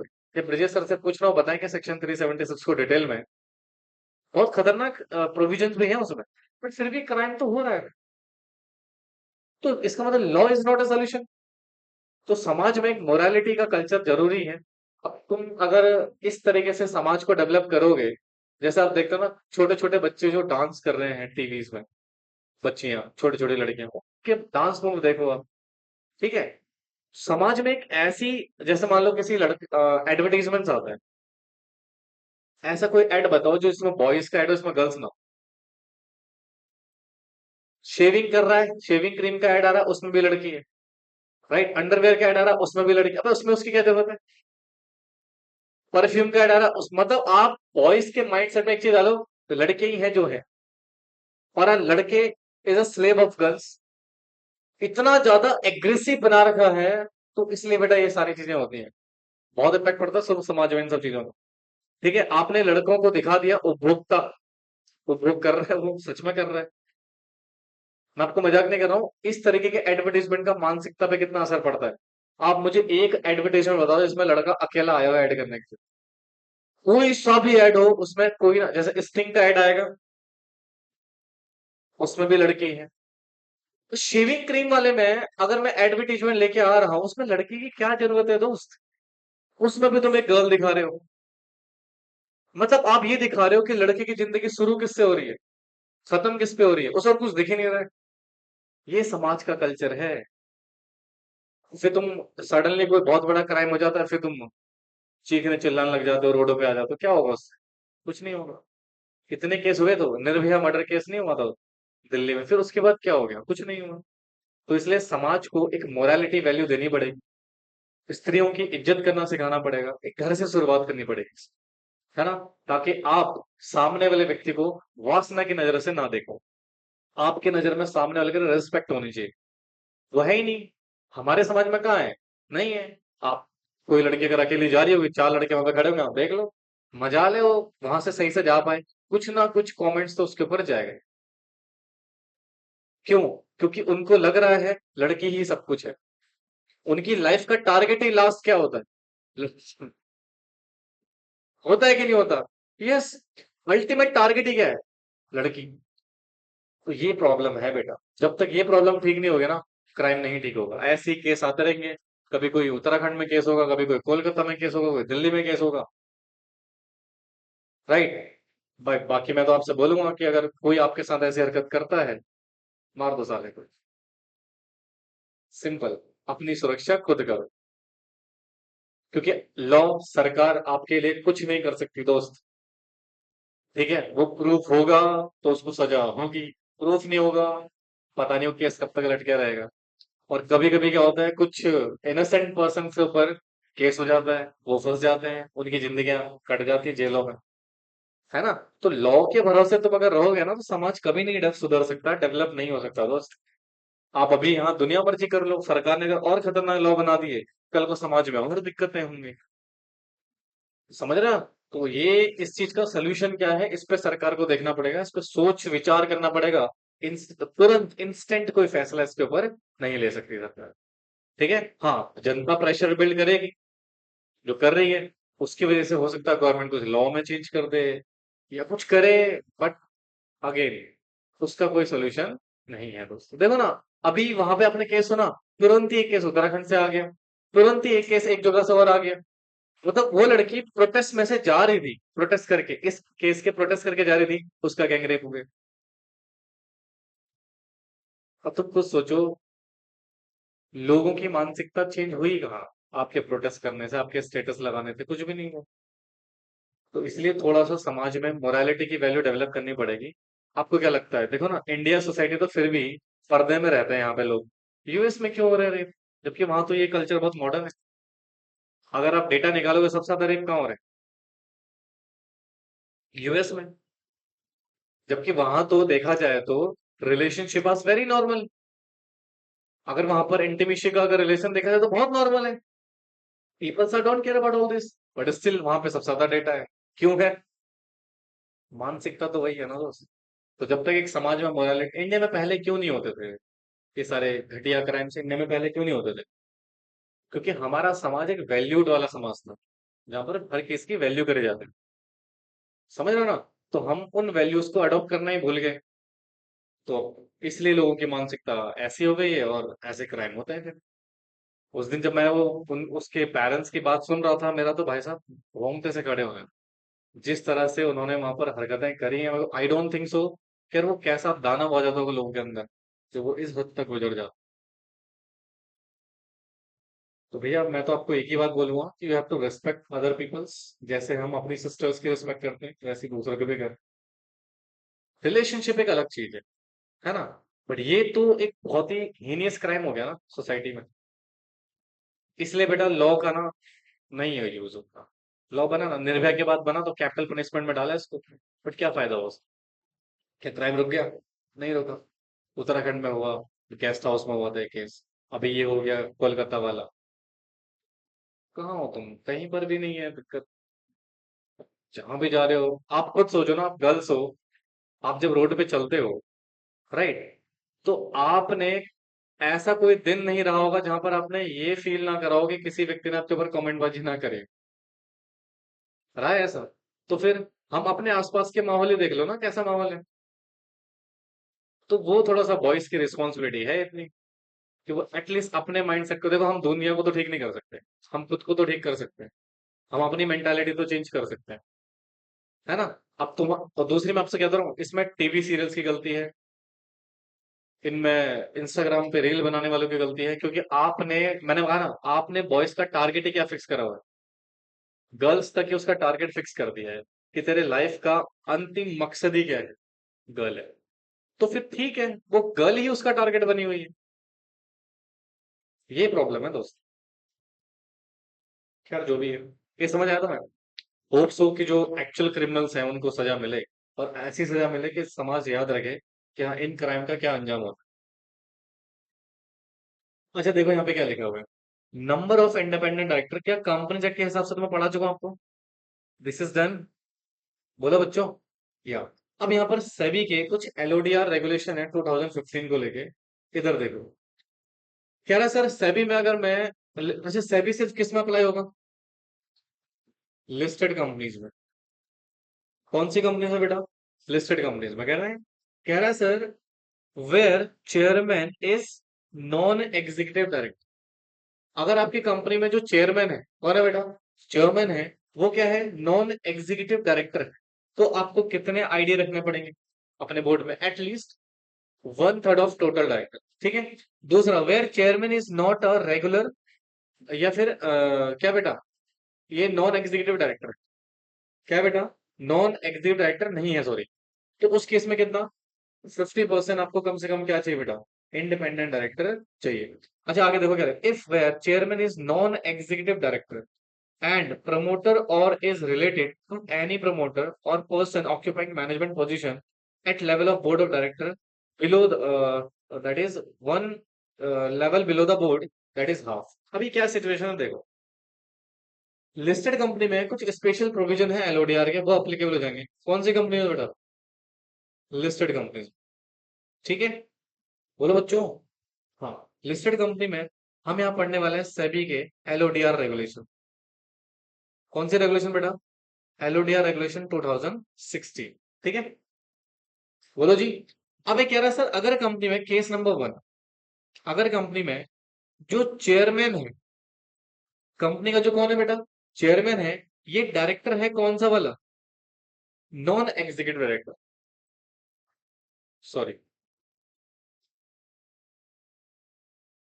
अच्छा वो याद दिला दिया, ठीक है। तो चेयरमैन जो है बेटा वो क्या है? नॉन, मैंने अभी बताया था ना आपको, नॉन एग्जीक्यूटिव का मतलब स्टार्टिंग में ही क्या बोला था मैंने, नॉन एग्जीक्यूटिव का मतलब मैनेजमेंट से आपको कोई लेन देना नहीं है। इस केस में तो हमें कोई दिक्कत नहीं है। आप वन थर्ड ऑफ क्या रख लीजिए, टोटल बोर्ड का आईडी हो जाना चाहिए आप। यानी कि तो सेम ही होगा एक तरीके से। हाँ जी, वन थर्ड। ठीक है। अगर आपका चेयरमैन क्या है बेटा, नॉन एग्जीक्यूटिव डायरेक्टर है, तो आपके इंडिपेंडेंट डायरेक्टर कितने होने चाहिए, कम से कम 1/3 होने चाहिए। ठीक है। केस नंबर सेकंड, कौन सा केस बेटा, केस नंबर सेकंड। अब यहां पर मैं बोल रहा हूं जो चेयरमैन है बेटा वो नॉन एग्जीक्यूटिव डायरेक्टर नहीं है, मतलब एग्जीक्यूटिव डायरेक्टर है। भाई नॉन एग्जीक्यूटिव नहीं होगा मतलब क्या होगा, एग्जीक्यूटिव होगा। अब जब ये अगर एग्जीक्यूटिव है, इस केस में बेटा आपको कितने डायरेक्टर रखने हैं, half of the total director या टोटल बोर्ड में से आपके क्या होना चाहिए, आईडी। क्या होना चाहिए, आईडी। अच्छा सुनो ना, यहाँ पर 1/3 क्यों बोला हूं, यहाँ पर हाफ क्यों बोला हूं? बेटा मुझे एक बात बताओ, ऊपर हमारे चेयरमैन क्या है, नॉन एग्जीक्यूटिव है, यानी कि नॉन एग्जीक्यूटिव है, इसका मतलब थोड़ा सा फेयरनेस तो हो सकती है, क्योंकि उसका इंटरेस्ट डायरेक्टली कंपनी से नहीं है, वो डायरेक्टली एसोसिएट कंपनी से नहीं है, तो जो भी डिसीजन लेगा वो मेंबर के हित में ले सकता है, चांसेस है। राइट, जरूरी नहीं है ऐसा हो, बट हो सकता है, सब चांसेस है, इसलिए वहां पर थोड़ा सा रिलैक्स है कि ठीक है टोटल का कितना कर देना, 1/3 कर देना। 1/3 बड़ा होता है 1/2, हकीकत पड़ दो ना, लाइक वन हाफ बड़ा हो गया ना, आधा 50% और 1/3 का मतलब 33%। राइट, तो सर बट अगर आपका चेयरमैन ही क्या है बेटा, एग्जीक्यूटिव डायरेक्टर है, तो इस केस में चेयरमैन के बाइसनेस के चांसेस हो सकते हैं, पक्षपात कर सकता है वो, तो इस केस में आपको half of the total director क्या होने चाहिए, आपके आईडी होने चाहिए। समझ में आया? अच्छा अब देखो, तीसरा केस थोड़ा सा अलग ही केस है, केस नंबर 3। क्या चेयरमैन तो नॉन एग्जीक्यूटिव डायरेक्टर है, चेयरमैन क्या है, नॉन एग्जीक्यूटिव डायरेक्टर है, बट जो प्रमोटर है या रिलेटेड टू प्रमोटर वाले जो पर्सन है, रिलेटेड टू प्रमोटर वाले जो पर्सन है, सॉरी, ठीक है, वो कंपनी के बोर्ड ऑफ डायरेक्टर में है या फिर मैनेजमेंट में है, किसमें बेटा, मैनेजमेंट में है। कौन बेटा, प्रमोटर जिसने कंपनी बनाई होगी। तो इस केस में भी कितना रखना है, हाफ ऑफ टोटल डायरेक्टर क्या होने चाहिए आपके, आईडी होने चाहिए। समझ आया? बोलो बच्चों। हाँ तो देखो ना, लिखा हुआ है NED and the promoter is और related to any person to the promoter occupying management position at the level of the board और वन लेवल बिलो, मतलब या तो बोर्ड के बराबर हो या अगर इसके बिलो, वन लेवल बिलो भी है, वन लेवल क्या बेटा, बिलो भी है, तो भी आपको क्या करना पड़ेगा, या तो आप बोर्ड ऑफ डायरेक्टर में हो या बोर्ड ऑफ डायरेक्टर से नीचे वाली पोस्ट जो है उसमें हो, तो भी आपको बेटा हाफ ऑफ द डायरेक्टर क्या रखने पड़ेंगे, इंडिपेंडेंट डायरेक्टर होने चाहिए। समझ में आया? बोलो बच्चों, पक्का श्योर है? ये है बेटा सेबी के एलओडीआर के कुछ पॉइंट्स, लिख लीजिए प्लीज।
हो गया बच्चों?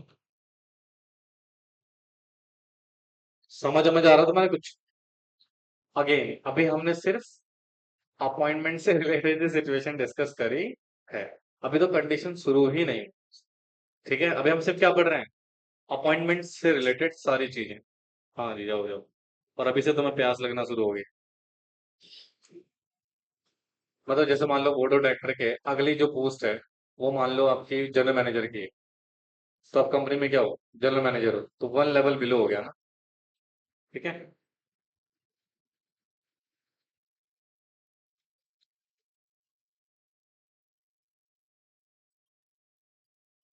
चेंज कर लो भाई। मौसम आज चेंज हो गया ना। कितना टेम्परेचर है आज? तो दिल्ली का समझ नहीं आता मौसम का। 33? ओ बाबा।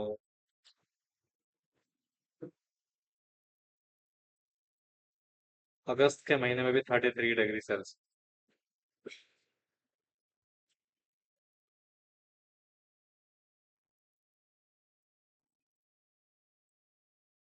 हो गया है? सो समझ आया कुछ?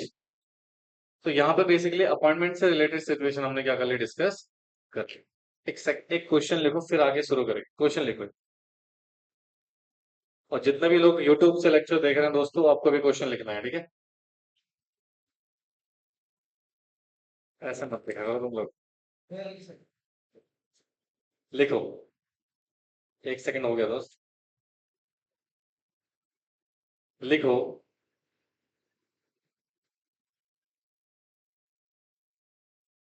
लिखो sigma limited.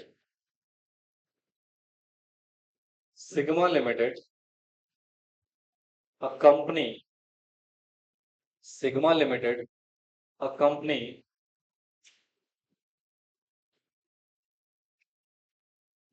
which is having authorized share capital, which is having authorized share capital of 100 crore. Authorized share capital of 100 crore. Authorized share capital of 100 crore. लिखा? बोलो जी। या फिर लिखो।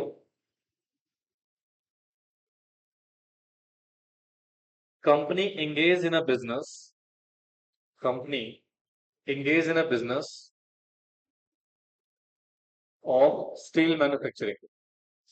Of steel manufacturing.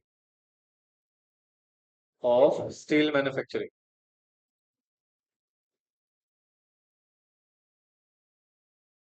ठीक है? कौन से बिजनेस में डल है कंपनी? स्टील मैन्युफैक्चरिंग में। ओके। फिर लिखिएगा। इन ईयर 2024, इन ईयर कंपनीज, सॉरी, इन ईयर कौन सा? 2024 companies paid up share capital, companies paid up share capital is 9 crore, rupees 9 crore. Companies turnover 150 crore. Companies turnover 150 crore. And outstanding borrowings, and outstanding borrowing is 68 crore. 68 crore. ठीक है, full stop. Next line से लिखो। Company company establish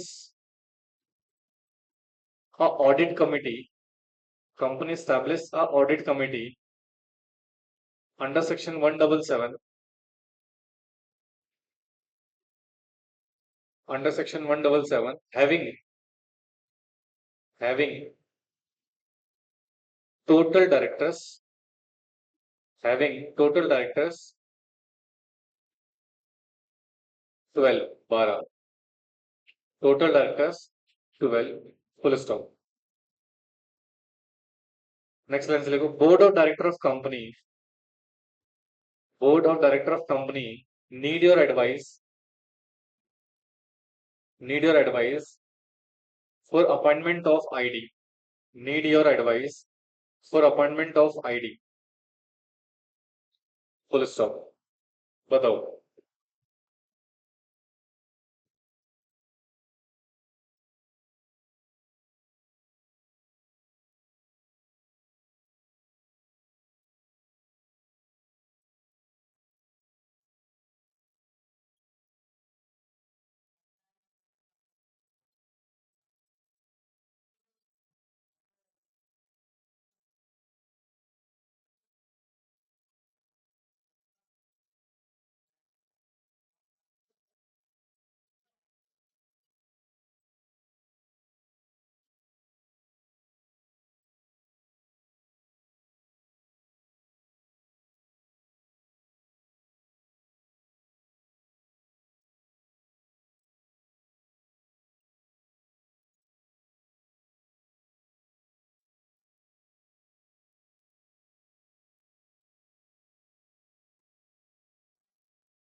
वाह।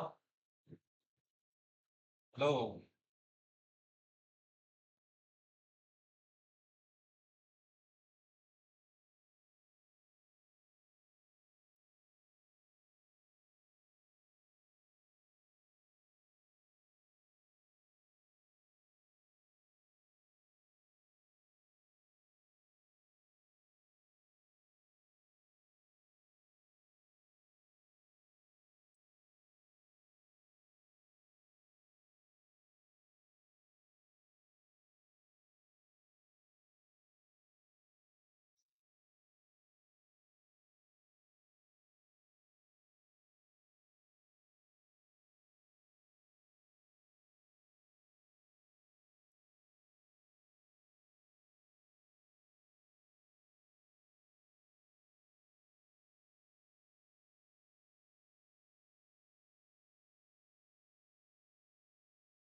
यहाँ कितने का टाइम लगा रहा भाई? हाँ, क्या छोटा सा क्वेश्चन है कि चेयर पे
काम के टाइम खराब कर रहे हो। लिखो लिखो according to section 149 subsection 4, according to section 149 subsection 4, read along with read along with rule 4, read along with rule 4, कौन सा रूल है? Rule 4 of companies appointment and qualification rule, sorry appointment and qualification of director rule 2014 2014 stated the provision stated the provision for appointment of independent director, for appointment of independent director। लिखा? हाँ जी, okay, full stop. Next line से लिखो। इसको करना bullets point में बनाना, ठीक है? लिखो every listed company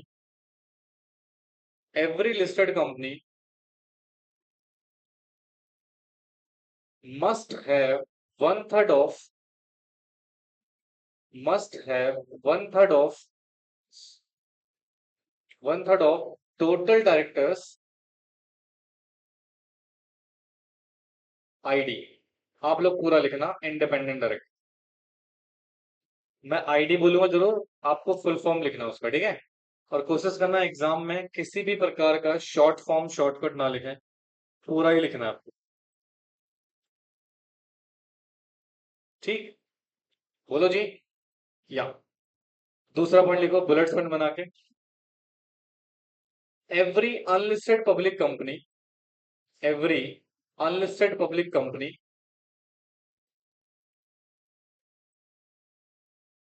whose paid up share capital whose paid up share capital 10 crore or more 10 crore और मोर, और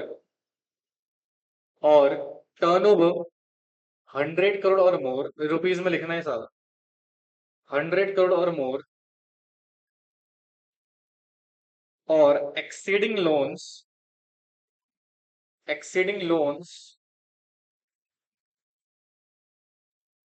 कितना, 50 करोड़, 50 करोड़, फुल स्टॉप। ठीक है, लिखा। ओके, नेक्स्ट लाइन से लिखिए please. So as sigma limited,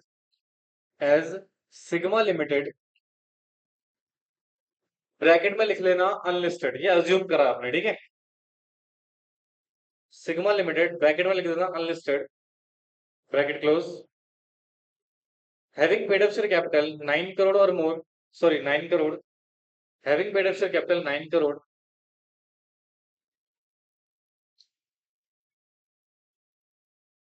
but its turnover, but its turnover and loans exceed the limit, 150 crore है हमारा टर्नओवर, बोलो। हाँ, और लोन्स हमारे कितने हैं, 68 करोड़, दोनों ही लिमिट को एक्सीड कर रहे हैं। तो कंपनी, एक कंडीशन भी फुलफिल होगी क्या, कंपनी को इस चीज को फॉलो करना पड़ेगा। हाँ, so so company must appoint two independent director in its board, company must appoint two independent director in its boards, कंपनी को अपने बोर्ड में कम से कम कितने डायरेक्टर अपॉइंट करने पड़ेंगे, 2 डायरेक्टर, फुल स्टॉप। समझे, बोलो बेटे। अब जरा लिखो नेक्स्ट पॉइंट से,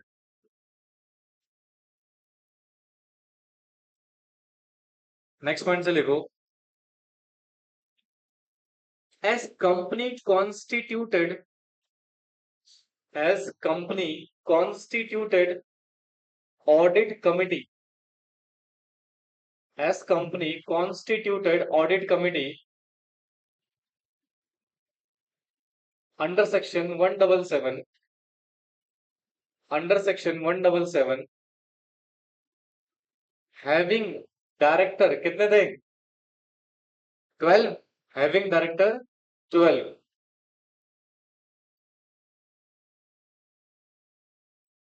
so in this case company required majority of ID, and which is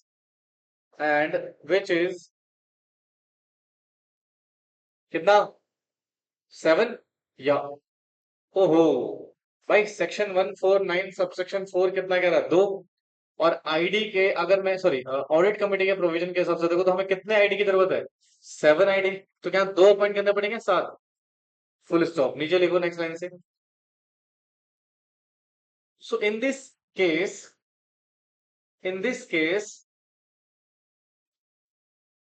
company has to appoint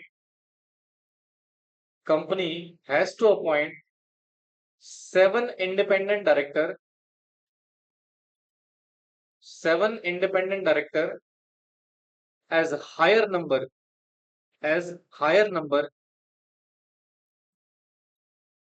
as higher number, as per proviso, as per proviso,